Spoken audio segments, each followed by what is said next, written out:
Today's High Performance Podcast is brought to you by Josh Phegan Digital. It's the only place to track and keep yourself accountable by looking at all of the essential numbers, from buyer appointments, market appraisals and listing appointments, to listings, sales and income, and working in 45-minute sessions. You'll find it all on Josh Phegan Digital. Welcome to High Performance, the podcast featuring Josh Phegan and Alexander Phillips. Alexander, we're going to talk today about what to measure and when. There's a lot of things as a real estate agent about what you can measure. Probably when we first start out, we might start out measuring calls. That's about how many people did I call, how many people did I connect with. As we start to get a little bit better on in life, we start to measure about the appointments. Am I doing buyer appointments? Am I doing market appraisals? Am I doing listing appointments? Then as you get really to an elite level of performance, you just start looking at how many have I listed, how many have I sold, what income have I generated.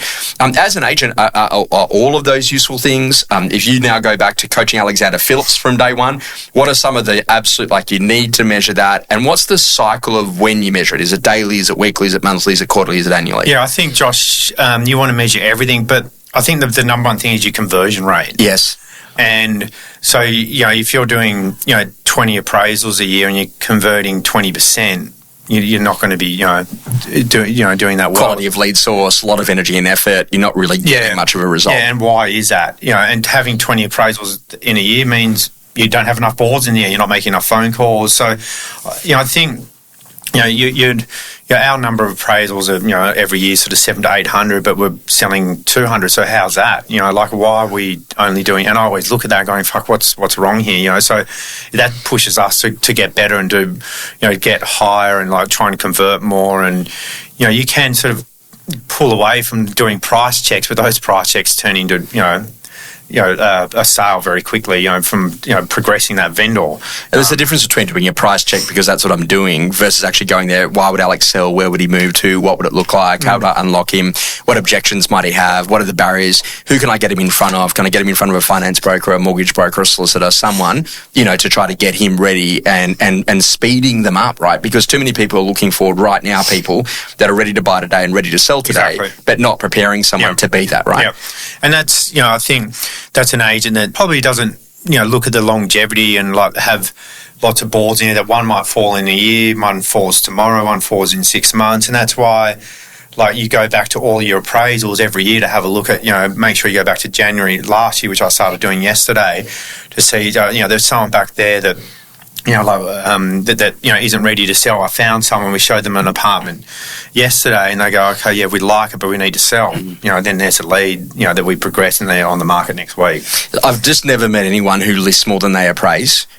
And so, you've got to make sure the appraisal numbers are up. Yeah. But just don't do heaps of appraisals and not turn them into listings. Right. So why are they selling and what would they do? Now, for me, I look at the mechanism and say, sometimes when you're first starting out, measuring your calls every day is a good thing because it gets you into the routine and behaviour and the discipline of doing a call session every day, knowing who to call and what to say. Every Friday, I like to look back over the last week and say how many appointments did I actually end up doing, buyer appointments, market appraisals, listing appointments, just to make sure that I'm not getting, a whole heap of buyer appointments and no offers, or a whole heap of market appraisals but no listings, or a whole heap of listing presentations but not winning any. And then I like to say, okay, great, I'm measuring every week for the month to date about how am I going on track to go and do my sales. Now, I know that your numbers are a lot higher than this, but if I wanted to do 4 listings, then I need to do 1 every week ideally. And as long as I'm doing 1 every week, I'm on track. Yep. I don't want to get to the 23rd of the month and go, oh my goodness, I've got no listings. Right. So you got to stay focused to get in that and to adapt the behaviour. And then you've kind of got a bit of how am I going for the month? How am I going for the quarter? You tend to measure this month versus last month, this month versus the same month last year. And then all of a sudden saying annually, you're going to go and reset. And I tend to reset potentially at 2 times of the year.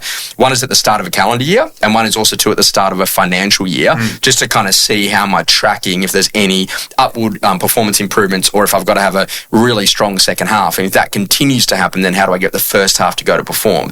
Is that the sort of mechanism that you're looking at? Yeah, 100%. And so then when you look at that, you've got charts up there where you've got a goal, and it might be the total number of sales. Do you measure listings or sales as being the number one driver to make sure that you guys are performing? Sales and volume of turnover. Okay, so you're looking and say, okay, great, can we make sure that we get to X number? And one of your early indicators is the number of opens on a Saturday. Correct. How does that relate to the sales number? Well, if you want to do, say we in February, March, or the peak months, want to do between $100 and $150 million in sales, turnover. Yep. We've got to be tracking at 30 plus opens. Okay. Yeah.